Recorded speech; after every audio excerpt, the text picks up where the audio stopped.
Good evening, everyone. Welcome to another edition of Scotland is 7 with me, Gordon Ross. Joining me in the studio this evening is Sam Paton from the Save Loch Lomond campaign. Hiya, Sam. Welcome back. Hi, Gordon. How are you doing this evening? Not too bad, Linda. Not too bad at all. Just managed to escape lockdown to get to the studio this evening. Anyway, I'm going to plough on again, as usual, with the coronavirus update. As of 2 o'clock today, a total of 1,453,533 people in Scotland have now been tested through NHS Scotland laboratories and the US government regional testing centres since the start of the pandemic. Now, of these, 1,301,985 were confirmed negative. 151,548 were positive. There are now 1,782 new confirmed cases of COVID-19. There was also one new reported death today of a person who had tested positive. This, of course, will be an underestimate of the number of cases, and not everyone with this virus will display the symptoms. And of course, not all those with symptoms will be tested. Of the people who have tested positive, 1,664 were in hospital last night, 126 of whom were in intensive care. The number of patients in Scotland who've died from complications caused by the coronavirus COVID-19 infection now stands at 4,969. This number only includes those who have died in a hospital having received a positive test for the virus. The latest UK daily figures published today show that 81,960 patients who tested positive for COVID-19 have sadly died from their illness, an increase of 529 since yesterday. This number refers to deaths in all settings and not just hospitals. Now, if you'd like to join the conversation here this evening, you can do so on Twitter by following us at BroadcastScot and following the hashtag Scotland at 7. We are also wanting you to do hashtag Happy Birthday Christopher tonight. We have a young viewer and potential guest with us this evening who's 9 today. Now to tonight's main stories, and the Leader of the House, Nancy Pelosi, says that the House will proceed with efforts to remove Trump with urgency. The House is preparing to launch an impeachment proceedings against Donald Trump as early as this week. The Vice President, Mike Pence, and his cabinet refused to remove him from office for his role in inciting a mob that carried out a deadly assault on the seat of American government.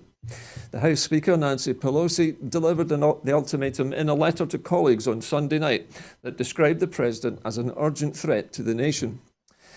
Today, the House will move forwards with a non-binding resolution which calls on Pence to invoke the 25th Amendment and to strip Trump of his presidential authority. If the measure fails to receive unanimous support, as is expected, the House will then vote on the resolution on Tuesday. Pence, Pelosi said, would have 24 hours to respond. Next, Pelosi said the House will proceed with bringing impeachment legislation to the floor. Although she didn't specify an exact timeline, top Democrats have suggested the House could begin proceedings as soon as midweek, with a Senate trial delayed possibly for months so as not to distract from Joe Biden's agenda. In protecting our Constitution and our democracy, we will act with urgency because this president represents an imminent threat to both, she wrote. As the days go by, the horror of the ongoing assault on our democracy perpetrated by this president is intensified, and so is the immediate need for action. Pelosi noted urgency was required because Trump was due to leave office on the 20th of January. She explained that the resolution called on Pence to convene and mobilize the cabinet to activate the 25th Amendment to declare the president incapable of executing the duties of his office. Well, Sam, this is an interesting development, isn't it? The Leader of the House of Representatives, Nancy Pelosi, the Speaker of the House, is launching impeachment proceedings with only 2 weeks left of Donald Trump's presidency. It seems almost like closing the door after the horse is bolted, doesn't it? It does, but I think they've got no choice, Gordon. I mean, we've seen over the last week what's been going on, and especially with the storming of the Capitol building. And it's, Donald Trump's not letting up. I mean, he's now got a permanent ban from Twitter.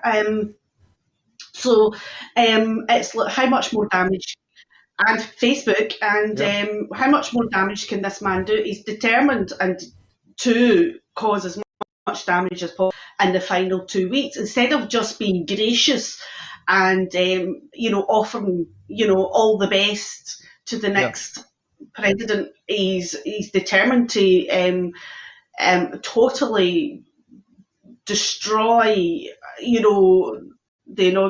everything to do with Biden coming in, and and he's using the general public to do that, his supporters to do that. He's riling people up. It's inciting hatred, and yes, they're right, but yeah, they should have. But to be honest, one of those ones is just closing the stable door once the horse is bolted. And a lot of people could foresee that Donald Trump wasn't going to go away quietly. Just what he was capable of doing and how far he was going to go was another question. But then again, if they had started these proceedings beforehand, before anything had actually happened, they're damned if they do and they're damned if they don't. I don't know what your feelings are on it, Gordon, but I just feel that if they had started these proceedings too early, I think they had to wait until something really happened to be able to do it. But they need to do something, because this is not over yet. And the fact that he's refusing to go to the inauguration, that's just unheard of. Has that anything like that ever happened before in America? I don't believe so, Sam. Certainly not in my memory, anyway. I think maybe once, 150 years ago, something like this may have happened, but not certainly in the time. Yeah, so not in living memory. Yeah. So it just goes to show you, but then again, as we say, we could have all predicted something was going to happen, because of the type of character he is. And at the end of the day, I think he still thinks that he's in a reality TV show rather than real life. I don't think you can tell the difference. Well, Mr. Trump has certainly used social media as his preferred method for exerting his power. How much effect do you think it will have in the social media companies banning him, particularly from Twitter and Facebook? Do you think it's going to stop the president from managing to incite any more insurrections? No, because the thing is, you can do it indirectly. You know that yourself, Gordon. I mean, if you want to cause trouble, it doesn't matter, if the tools are taken away. You just find other tools to cause trouble with and destruction with. He's got family members, he's got supporters that are more than willing to carry on and keep spouting his works. So at the end of the day, it's not going to stop it. What it's probably done is it means now that the social media companies are now kind of set a precedence in terms of what they're willing to accept and what they're not willing to accept. But they're going to have to carry that on, regardless if they agree with somebody's political views or not. They're going to have to carry that on. Sam, you said earlier on in our interview there that you felt that the House of Representatives had to wait until Mr. Trump did something dramatic. Do you think they were expecting what was effectively almost a coup d'etat in the Capitol? Were they expecting something like that, do you think? I don't know. I honestly don't know. But then again, when you see the footage, the police that were there, the security there, were overrun. They were it was as if they were expecting something to happen. Whether they were expecting it to be so dramatic, I don't know. They certainly didn't receive any backup very quickly. And then when you look at other things that have happened in America, for instance, Black Lives Matter, how quickly the police were deployed. With firearms and tear gas. It's just, you can't get away from that contrast. You really can't. You can't ignore it. So they knew something was going to happen. Whether they expected it to be so dramatic, but then again, at the end of the day, it shouldn't have been allowed to go as far as it went. As soon as these people started entering the vicinity of the Capitol building, there should have been a police response. There should have been, more people deployed, and that didn't happen. There was obviously a delay in the response. Oh, certainly, I think the authorities were caught napping. Anyway, we're going to move to Yes, we're going to move to more news from the United Kingdom now. And the UK government, in action, could force 250,000 businesses to close. The SNP has ramped up pressure on the Tory government to urgently strengthen financial support to protect businesses and jobs after the Federation of Small Businesses issued a stark warning that around 250,000 of small businesses could be forced to close this year due to lack of government support. In a survey of 1,400 small firms, 5% stated that they expected to pull down their shutters this year. If replicated across the UK, the figures would mean that around 250,000 firms would close down if the Tory government continued to sit on its hands. Mike Cherry, the FSB's national chairman, said the development of business support measures has not kept pace with the intensifying restrictions. Company directors, the newly self-employed, those in supply chains, and those without commercial premises are still being left out in the cold, he added. Over the course of the pandemic, the SNP has repeatedly pressed the Prime Minister and the Chancellor to introduce fiscal stimulus package of at least £98 billion, on par with recovery support provided by other countries such as New Zealand, France and Germany. Also to extend the furlough scheme and other coronavirus income support schemes for as long as necessary, and to deliver support for the 3 million excluded. They also called on them to make the £20 universal credit uplift permanent and to extend it to legacy benefits.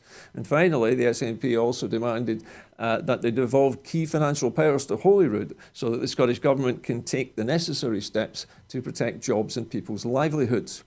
Commenting, the SNP Shadow Chancellor Alison Thewlis MP said, these stark warnings from the Federation of Small Businesses that around 250,000 small firms could be forced to close this year due to a lack of financial support must serve as a wake-up call for the Tory government. It would be a dereliction of duty if the Prime Minister and the Chancellor once again refused to heed the warnings and turned their backs on struggling businesses and the thousands of jobs that they create across Scotland and the UK. Now, Sam, we talked a lot in this programme in the past few months about small businesses. I know you're a small business owner yourself. The SNP called for this for a long time. The government in London doesn't appear to be listening. We spoke, I think, on Thursday about this issue of small businesses in Scotland, people falling through the cracks, a lot of self-employed people maybe not been in business long enough to qualify for these existing measures. Do you feel that the UK government has done enough? And if not, what would you want to see more of? Have they done enough? No. What would I like to see more of? The UK government actually taking a bit of responsibility and actually behaving like a government, which they should be doing, instead of awarding contracts to their buddies and their cronies, and actually supporting small businesses and people that need support. But that's not going to happen. At the end of the day, that's the Tories we're talking about. I mean, yeah, there's so many people falling through the cracks, and to just implement a universal basic income would help out a vast amount of people. It is so simple. It is so simple. What these people don't understand is, first of all, if these wee businesses all go and close down, that's people that are going to be claiming universal credit. So that puts the welfare bill up. There's less tax coming in. So whereas if you support these wee businesses and to get them over this hurdle, you get the return later on, and there is in terms of they're employed and they're possibly employing other local people and growing their business. And it's all about supporting the small business, but they're not interested in that. And then the thing is, with the £20 added on to the universal credit, and to take that away is just absolutely appalling. And with the legacy benefits, they're not entitled to that. But the other thing is, and this is one of the things that it's not been mentioned a lot of, if, like me, you're a single parent, self-employed person, I qualify for child tax credits. Because I'm on child tax credits, through the legacy benefit, I cannot get housing benefit to help me out my rent, because I'm not on universal credit. If I transfer over to universal credit, I can get housing benefit, but the amount of benefit I get drops. Yeah, so you're in a catch-22, Sam. You're in a catch-22. So there is, when people are saying there's no support there for self-employed or sole traders or anything like that. They are literally in a catch-22. And I know this is happening with quite a lot of people right across the board who are self-employed, where they may be on legacy benefits, who get child because of, especially in the lead up before universal credit, they were getting child tax credits. But because of being hit by COVID, they can't go and claim housing benefit or council tax benefit because they would need to leave the tax credits and go on to universal credit, which creates another issue and another problem. So people are then in that situation where it's like, you're damned if you do and you're damned if you don't. And this is the problem, and this needs to be recognised as well. Okay, Sam, thank you very much for that. And carrying on the theme of problems caused by COVID, there is to be an extending of support for hospitality, retail and leisure. A significant top-up to the grant support available for hospitality, retail and leisure businesses across Scotland closed by level 4 restrictions will be paid following an announcement by the Finance Secretary, Kate Forbes.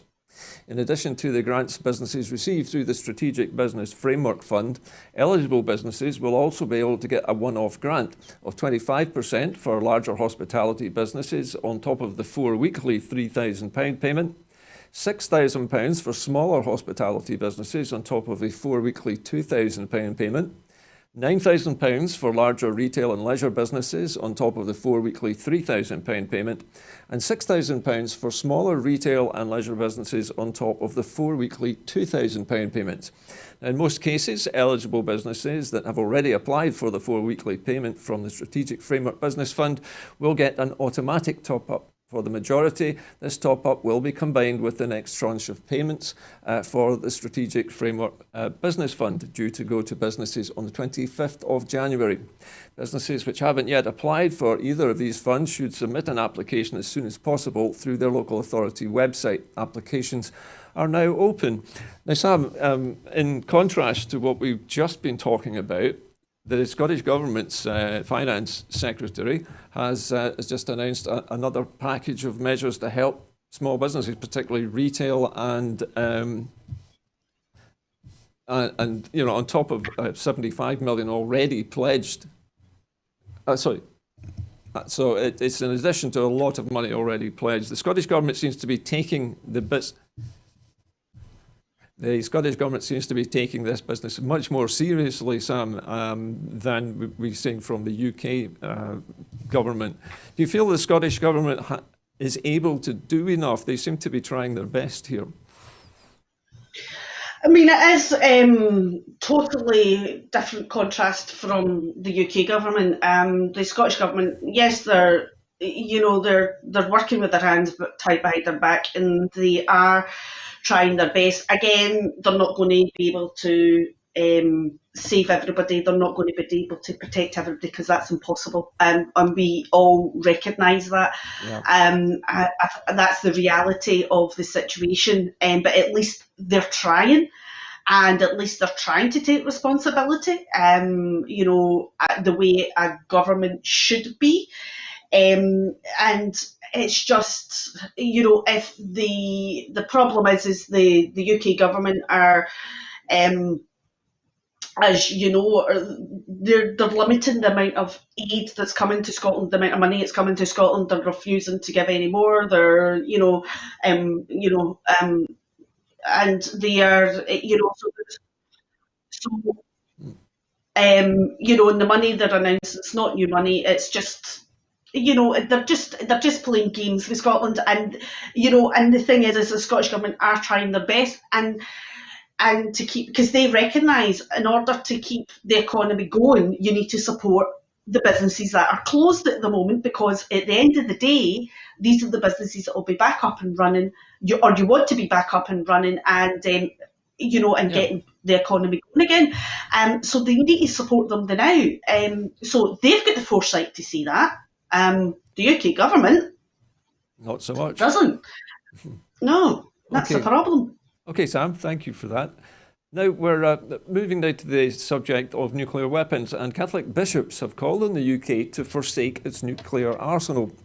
A joint statement from the Catholic bishops of England, Wales and Scotland has called on the UK government to forsake its nuclear arsenal and to support a treaty on prohibition of nuclear weapons, which comes into force on Friday, the 22nd of January 2021. The statement quotes from a message from Pope Francis to the UN, calling for the complete elimination of nuclear weapons, a moral and humanitarian imperative. It also urges the UK to strengthen its arms control regulations, tackling the manufacture and sale of other weaponry, which continues to destroy so many lives throughout the world. Well, Sam, this is, I know, a subject which we've spoken about before, but it's unusual, I think, for an entire church across 3 nations to make a statement like this. Do you think there's any chance that the UK government will pay any attention to this? No, is the short answer. Basically, it's about time, and the other churches need to be doing the same. Anybody, other organisations, associations, anybody at all that can put a bit of pressure on the UK government, they all need to be coming together and standing in unity to get rid of the nuclear blip that we have got in our environment. At the end of the day, we're the ones that have got to live with it. We're the ones that have got to live with the consequences if anything goes wrong. We're the ones that are living with the consequences every single day. We've got, it's not just an eyesore, it's the environmental impact, it's everything. And the cost of it, Sam, as well. I mean, the money saved.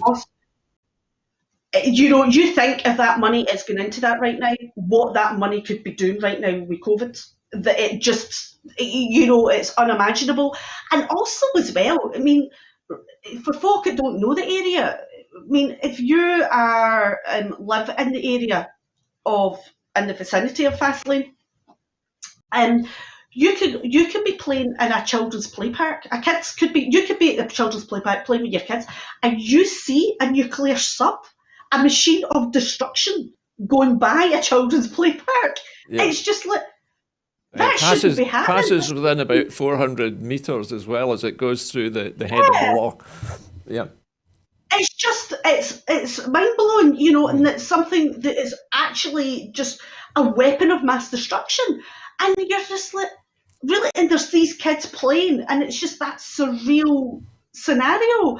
And it's just like, really? This is, no, but I'm quite pleased to hear the Catholic bishops have all got together and done that, but we need more of that. We do need more of that. Do you think perhaps the Protestant church, maybe other faiths as well, should get together and join forces with the Catholic Church? Yeah. Well, yes, they should all come together. There's possibly been other faiths and churches that have already condemned it. I'm not a person of religion, so I really can't answer that as into which ones have and haven't. But I think more of them need to get together and stand in unity and condemn it and put pressure on the government. I think it's about time. It should have been done a long time ago. All the religions coming together in unity to condemn Okay, well, listen, thank you, Sam, for that. Now, we're moving on to the so-called Spy Cops Bill. The Labour Party is facing another split over police immunity in the Spy Cops Bill. Labour is poised to split again over a controversial bill allowing undercover agents to commit crimes while infiltrating criminal gangs after the party's leadership refused to back a Lord's amendment from Shami Chakrabarti. The former Shadow Attorney General under Jeremy Corbyn's leadership says undercover police and informants could be immune from prosecution if the Spy Cops Bill goes through Parliament unamended. She has submitted an amendment for debate in the Upper House on Monday, seeking to remove the immunity, saying that otherwise there would be a grave risk of human rights abuses from agents acting undercover. But while Lady Chakrabarti is confident of winning Liberal Democrat support in the Upper House, she has failed to win round the Labour leadership. Party sources said on Sunday that Labour would whip its peers to abstain. When told the leadership's intention, the Labour peer said that she intended to press her amendment to a vote, even though it was now unlikely to pass.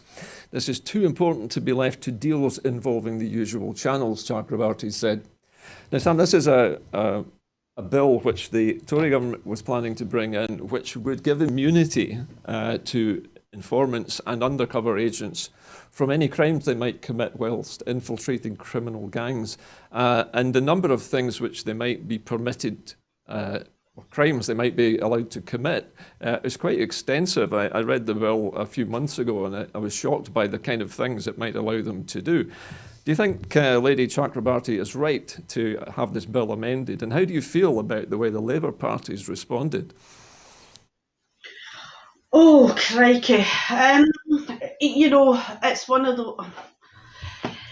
As far as I'm concerned, if people are there to up the law and police, and to police a society and make sure the law's been upheld, no, they should not be immune to prosecution if they commit a crime. I understand there may be kind of grey lines and whatever, but they're there for a reason. They are paid to do a job, and they are there to make sure that the law is upheld, blah, blah, blah, blah.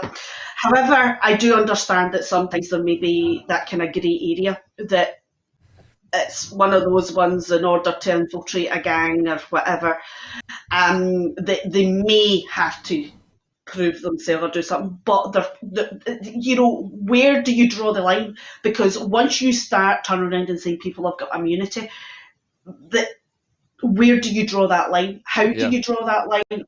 When who starts to police the police, and who starts to make sure that if they have crossed the line, that we have got to trust that they will be prosecuted accordingly, or is it going to be swept under the carpet and made out?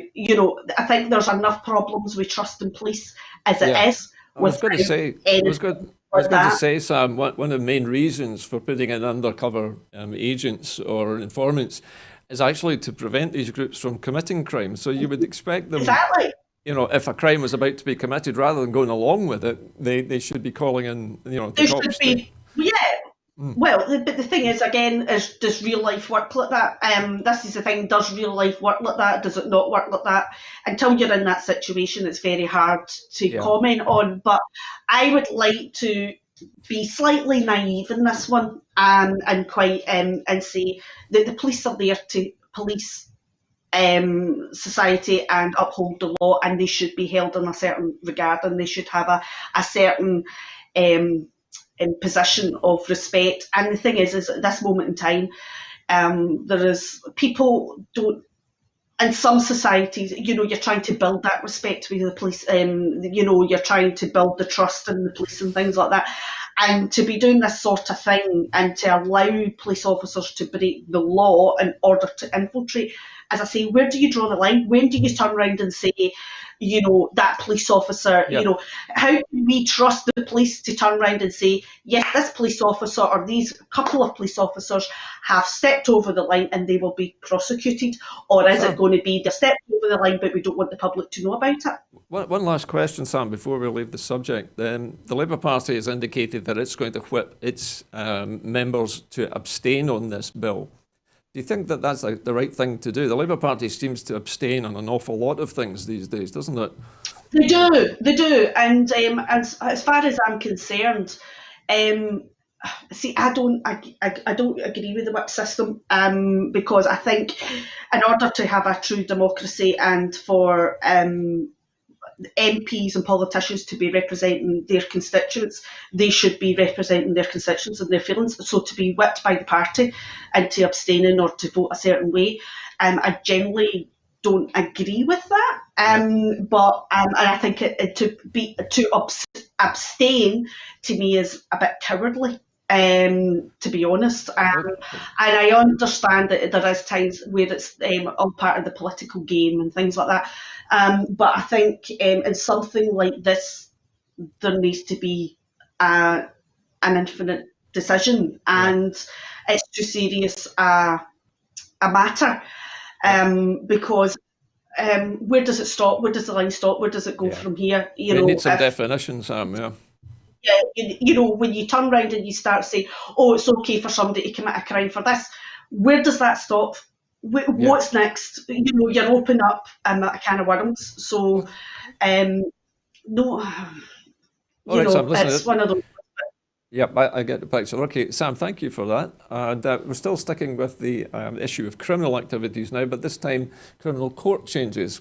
The Justice Secretary, Humza Yousaf, has responded to the Lord President's decision to reduce the number of criminal trials as part of efforts to reduce the transmission of coronavirus COVID-19. The Justice Secretary said, "I welcome the Lord President's decisive action, which balances the interests of justice with the very serious public health challenges presented by the new variant of coronavirus COVID-19. I'm acutely aware of the impact that trial delays have upon victims, witnesses and the accused, as well as on professionals working in the justice system. Nonetheless, it is clear that all parts of society must step up our efforts to help safeguard health, to protect the NHS and save lives. While very concerning rates of infection, hospitalisation and deaths present us with arguably at least as challenging a position as we faced last March, today the justice system, and in particular Scotland's courts, are logistically and operationally in a much better position than in the spring, when a full shutdown of criminal trials was needed. The Lord President has made it clear that all of Scotland's courts remain open and that all criminal jury trials in the High Court and Sheriff Court will continue. Remote juries will continue to play an important part in supporting access to justice in the weeks ahead. The reduction in overall number of criminal trials taking place during lockdown by up to 75% will see fewer people moving to and from and within court buildings due to the significant reduction in summary trials, helping to further reduce the risks of virus transmission. I also welcome the fact that most non-criminal court business on important civil and family cases will continue, and I'm grateful to the SCTS, the Crown Office and others for working rapidly through the issues over the weekend, and in doing so reflecting feedback from the legal profession and other court users. Sam, the idea that the courts would shut down was appalling back last spring, but this latest announcement seems to indicate a compromise has been reached so that the courts can remain open, but the number of cases reduced to something a little safer. Would you tend to agree with this course of action, or do you think perhaps that the courts could be doing more criminal cases than this? Well, as you're aware, Gordon, I've been in and out of court for the last 6 months, so nothing, just various different things. But anyway, and it's been just an ongoing thing that one day I'll talk about, but I can't deny. Yep. Don't worry, Sam, another day. That's another day, that's a story for another day. But however, so I've got experience, that sounds terrible, I've got experience this, so I've got first-hand experience. I've been called to jury duty twice, so don't worry, your patients are converted. Yeah, so I'm more kind of thingy. So anyway, one of it's a family court and another is civil and another is criminal. But however, what my experience is, there has been a mix of where the courts are extremely strict. There's been a mix of remote and a mix of in-person. When you go in person, it's very, very strict. You're not allowed to enter the Sheriff Court building and without a mask and without sanitising your hands. And they are very, very, very strict. They are and the only ones that appear in the courtroom are the people who are viable and necessary to the situation in the case. And when it comes to remote, I know you can either go into your solicitor's office and do it remotely through there, or you can do it by remote from your own home. But in my case, it's been mostly in my solicitor's office, because that way they can ensure data protection and all that. So these things are there, and the thing is in terms of COVID, it's very difficult, because how do you try cases? How do you keep the judicial system going when you are in a situation of a pandemic where an infectious virus. So they are doing the best, and I do know it is a bit topsy-turvy, and I do know sometimes when it comes to dates and things like that, it's a bit last minute because they've got to calculate who's in the building and who's not going to be in the building, and they've got to make sure the numbers are at a certain level to ensure social distancing. So it's basically and added a lot of delays, Sam, hasn't it? Yeah, it has added delays, and it's added a lot more paperwork. But the staff are doing an amazing job. They are doing fantastic. From what I've experienced, they are doing fantastic, and they're brilliant. And and it is harder. It's harder for everybody, and it's just a wee bit of patience. They are getting there. But I must say, I'm not in trouble with anybody. I've not done anything. I'm not in trouble. It's just You're innocent until proved guilty, Sam. Yeah, it'll be something I'll speak about the other, but I'm not allowed to talk about it now. But it's very much, and they're doing a fantastic job. And these things have been in place since about July, August. So, and as far as I know, it's going to be carrying on as such. Okay, Sam. Well, listen, thank you. Let's leave the issue of justice for the moment here. And we're now looking at hacking and SolarWinds hackers linked to known Russian spy tools. The group behind the global cyber espionage campaign discovered last month deployed malicious computer code with links to spying tools previously used by suspected Russian hackers, researchers have said today. Investigators at the Moscow-based cybersecurity firm Kaspersky said that the backdoor used to compromise up to 18,000 customers of US software maker SolarWinds closely resembled malware tied to a hacking group known as Turla, which Estonian authorities have said operates on behalf of Russia's FSB security service. The findings are the first publicly available evidence to support assertions by the United States that Russia orchestrated the hack, which raft of sensitive federal agencies, and has not responded to a request for comment. Kostin Rau, the head of global research and analysis at Kaspersky, said that there were three distinct similarities between the SolarWinds backdoor and a hacking tool called Kazuar, which is used by Turla. The similarities included the way both pieces of malware attempted to obscure their functions from security analysts, and how the hackers identified their victims, and the formula used to calculate periods when the viruses lay dormant in an effort to avoid detection. Security teams in the United States and other countries are still working to determine the full scope of the SolarWinds hack. Investigators have said it could take months to understand the extent of the compromise and even longer to evict the hackers from victim networks. US intelligence agencies have said the hackers were likely Russian in origin and targeted a small number of high-profile victims as a part of intelligence gathering operations. Well, Sam, espionage seems to have moved into the cyber world, and this evidence on the face of it appears to confirm America's suspicions that it was Russia that was behind some intervention in the last presidential election, which elected Donald Trump. Are you surprised to find that the hackers are still active and that they're still using such malware? Of course they are. They're not going to go away. That's the world we're living in. The more we get involved with technology and the more we use and rely on technology for our lives, the more you're going to have hackers. I just seem, forgive me for, I'm just thinking of old Bond movies right now. Yeah. The Russian spies and hackers and things like that. And it just seems to think, yeah, there's something that was foreseen in these old movies. It's just they're not going to go away. They're not going to go away, and it's not just Russia. There's other countries that are involved in hacking into security systems, banking, financial, blah blah blah. And it's not going to go anywhere. And as we rely more on technology, it's going to be an ongoing problem that we're going to have to deal with. And as a country, as a nation, and as individuals. So you feel, Sam, that this is now just a fact of life, that cyber espionage, cyber spying, and cyber crime are just endemic now, and that we have to be constantly vigilant against such things? Yeah, and I think it is. I think it's now a part of life. I mean, at the end of the day, spying on each other in terms of nations and countries and things is happened right through time. It's always going to be there. There's just a different way of doing it. I don't think, I don't see it ending. I really, really don't see it ending.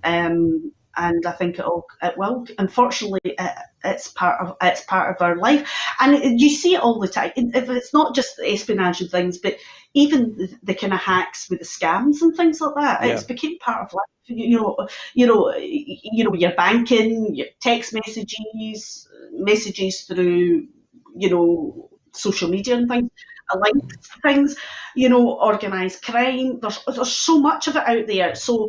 That's just another factor of it. It is there. And the thing is when it comes to human beings, we're genuinely nosy and we're genuinely quite greedy as well, and that doesn't help. Put that all into the mix. And the thing is it's not going to. It's another thing that we need to learn to deal with, and hopefully our security systems and everything, and trust that they are up to the job and constantly being updated. Let's hope so, Sam.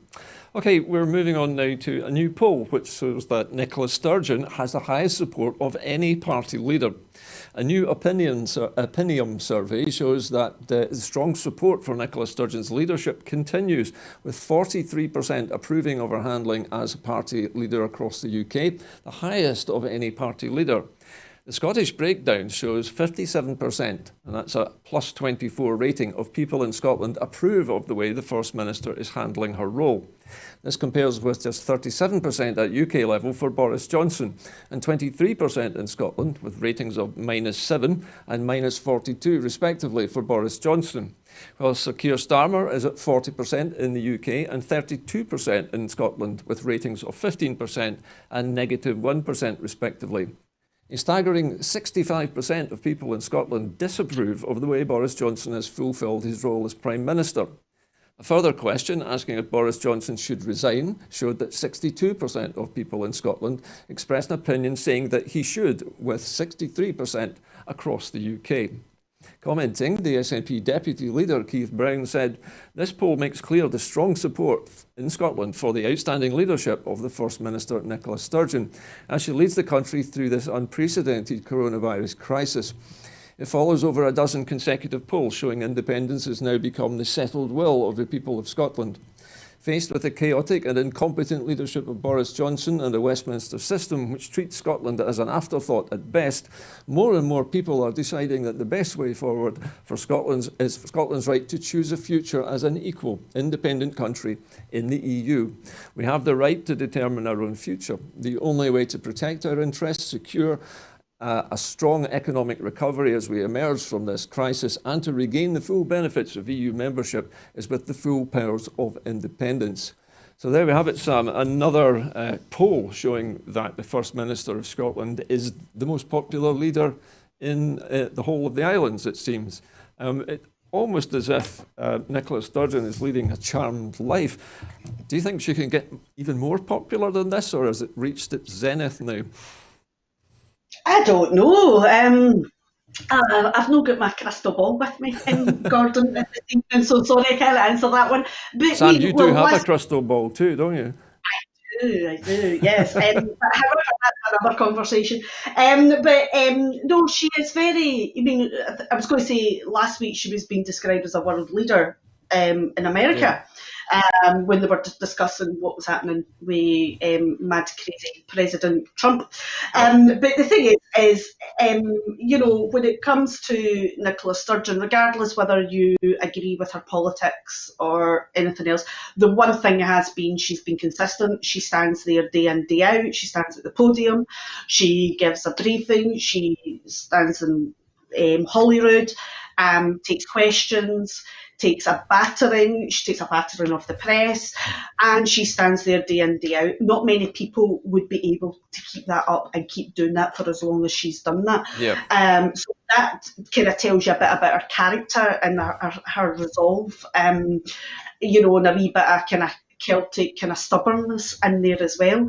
Whereas when you look at the other leaders right across the world, I mean, if you have a look, It seems to be female leaders across the world seem to have been better at dealing with this and taking this on Yeah. their shoulders and managing it. And if you look at the Boris Johnson and how he's dealt with England is just appalling. I mean, he's like a part-time prime minister. He's not been there for reassurance. He's not been, he's not wanting to answer the hard, difficult questions. Never seems to stay when for he's questions in some cases, Sam.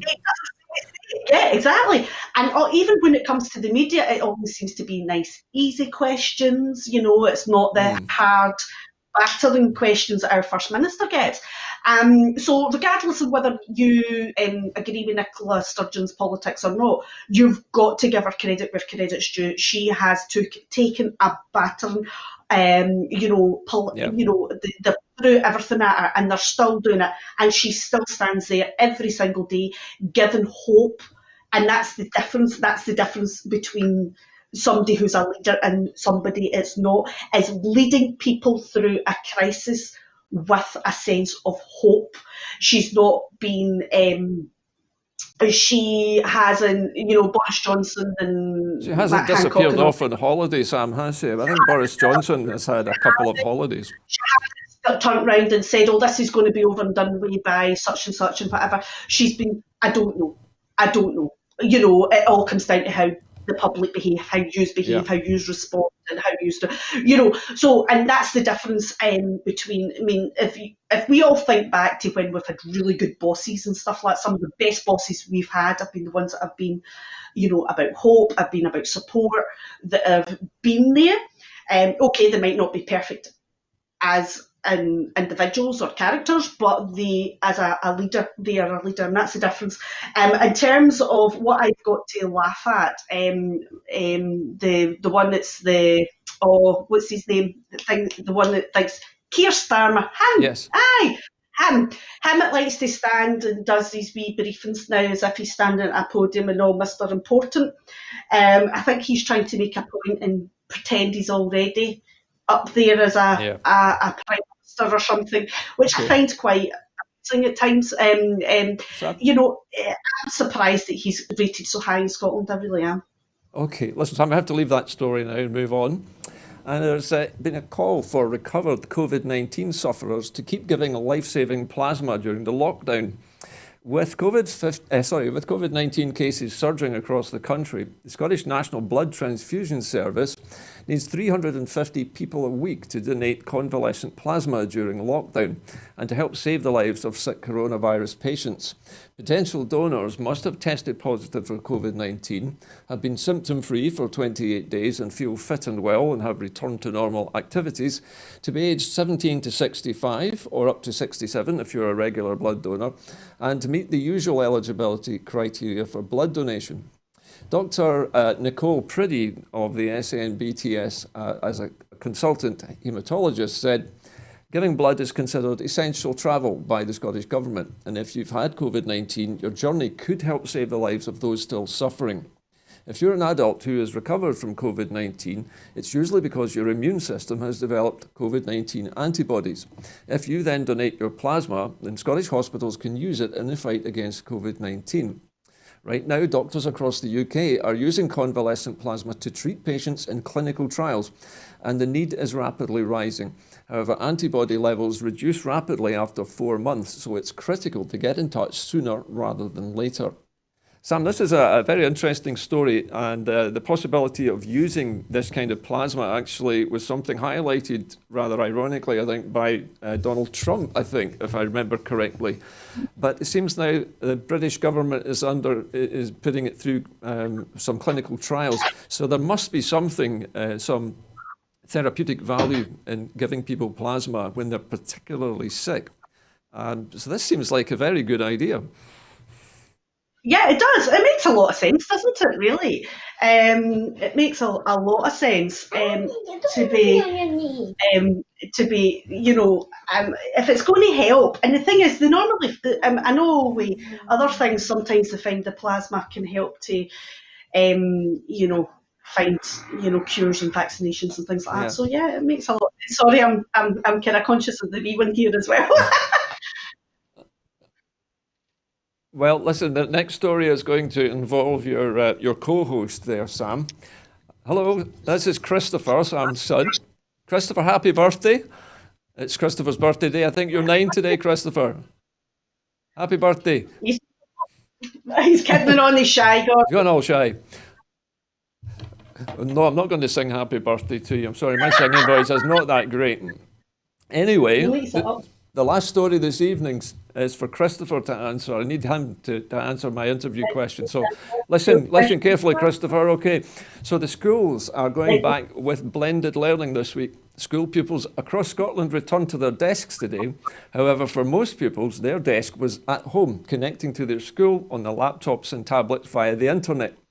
There were some problems affecting the Glow digital learning platform.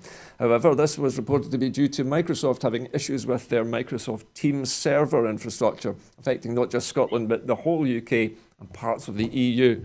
So, Christopher, how did you feel about going back to school from home today?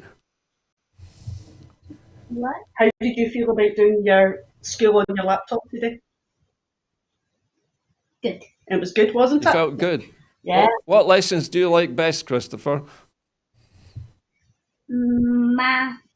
You like maths? Sit for. You've got a clever lad there, Sam. Yeah, and also, what were you doing today? Because I was listening in. I just had something. Look, see if you look. He was doing fractions today. Oh, fractions are online. hard. No, they're not. No, they're not. You found it quite easy. Well, Yeah. Christopher, if you don't think they're hard, then you must be really clever. And we didn't have any problems with connections or anything, did Well, we? that's good. No. And he got to see Christopher. See if you look Hi, here. Christopher. Everybody saying happy birthday. People have been tweeting happy birthday to you. You see it on your screen there. So What did you say? You say all of our viewers. go say thank you very much. Right, and there's Chris You're not saying- McCusker is just saying happy birthday as well from Chris. So have a good birthday, Everybody- Christopher. All right, you enjoy yourself. He's gone all shy again, Sam. Shy, God. We know he's not shy. He's obviously he's got a bit of stage fright, Sam, I think. Yeah, we've taken box. Christopher, look, there's another one. Oh, another one just come in there, and that's come from Yo Tanker 77, Gemma McLaughlin. Gemma McLaughlin, thank you, Gemma. So they're coming pouring in, Christopher. You're a popular boy tonight. And thank you, Susan. Right, so lots of birthday wishes coming in for you. Yeah. Yep. Susie as well. Hakina. Yeah. Lots and lots of them. Yeah. There So we this go. goes to show you how popular you've become, Christopher. I think we'll have to make Christopher the mascot of the programme, Sam. We need to get him on being a guest. We do need to get him being a guest. We'll maybe do a children's show at some point, Sam, yeah? Definitely. Okay. I know he's wanting to go back. He's not happy. I pulled him away from his Xbox. Listen, your cat's come in to upstage Christopher as well, Sam. Oh, yeah, Rihanna. No, Your family are really media hogs, aren't they? Oh, they're Even the crazy. cat. They're just, it's a madhouse. It really is a madhouse, God. It really is. What is Christopher saying there? He's wanting his baby, he's wanting his other cat. Oh, It's right. not happening. No, I'm Perhaps not we having should that. No. right. Perhaps we should just let Christopher have his other cat, Sam. I know, he would have the whole lot. Christopher, what was school like? Doing it from the house. Doing it from the house. better than school because I can't get shouted at the teachers. You kind of get shouted at. Can I get shouted at? Oh, Does that mean your mum Yeah. never shouts at you, Christopher? Well, she says that, yeah. yeah. Not often. No, not often. Not often. Well, listen, Christopher, it's nice No. to see you on the programme again. And It was quite good, Gordon. all of us at the studio are wishing Christopher a happy birthday today. Come back and see us, Thank you. see us at the studio again, Christopher, when the lockdown ends. You see there? What? He's asking if you're going to see come to the studio when lockdown ends. No. Yep. No. Oh, Oh, Lyndall will make you. Well, listen, Lyndall will make. what was that, Sam? I says Lyndall will make him soup then. Well, she might do. If there's a pan of soup on you in the studio, I'm sure there will be a bowl of soup for Like, Christopher. Yeah, mm-hmm. the producer's soup is legendary. Anyway, Oh, listen, it is, isn't Sam and Christopher, listen, thank you both very much for appearing on the programme Thank tonight. you. And Christopher, have a very happy birthday. Save us a bit of birthday cake if you can. Have you had your birthday bumps yet? No. Oh, I don't know. You got I the, think that's a genuine thing, isn't it? yeah, Birthday bumps. yeah. Mhm. Mind it was around in my day, Sam. Yeah, my day as well. Used to Yeah. walk about with a sore back. Oh yeah. I don't have to do that now. It's maybe something we That was my shouldn't son. encourage. What's that you've Yeah, got maybe. there? Has he got a Oh, Fitbit? that's his birthday present he's trying to show you. Oh, wow. Is that a birthday present, Christopher? Oh, not me. Is that a Oh, birthday you kids on present? your side. Yeah. That's a cracking present, Yeah. Christopher. You're going to get fit then? No. No. You're not going to go running, weightlifting? I just want to get 10 tries instead. It's just a fancy gadget, Running isn't away it? from me. Is Running it- away from me, probably. He's going to lend it to you. Well, listen, thank you both very much for your appearance tonight. And have a very happy birthday, Christopher, from all of us Thank at the you. studio. Thank All right. Listen, Sam, we've just about come to the Yeah, end everyone. of the programme. So thanks again, Sam, for appearing for us tonight. And we'll leave you with Christopher. Make sure he has a great birthday. Anyway, that's Well about done, all we have. thank you. Thanks. Okay, Sam. Yeah, that's about all we have time for this evening on Scotland at 7. Of course, at the moment, we're having a major crowdfunder. So if you want to see more programmes and you'd like to see us covering the big events of 2021, and there will be some big ones this year, please remember to go to our website. It's there on your screens now, www.broadcastingscotland.scot/register to become a supporter. If you like, you can make a single donation, and if you haven't got any money but you have some skills you'd like to lend a hand with, you can become a volunteer as well. All are welcome here at the studio. Anyway, that's about it from this edition of Scotland at 7. I'll see you again on Thursday. Tomorrow night, it's Kenny McBride's turn to host the programme. But from me and from Sam and Christopher, a very good night to you. You waving?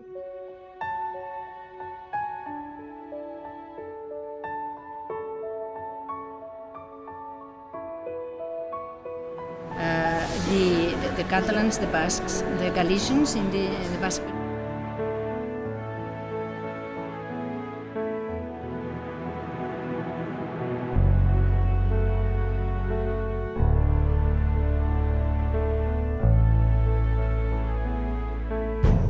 An independent future for Scotland.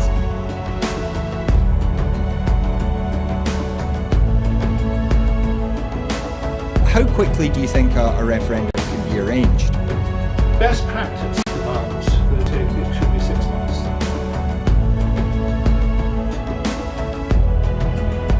Just looking at the overall share numbers for Scotland at the moment, the SNP 46.4%.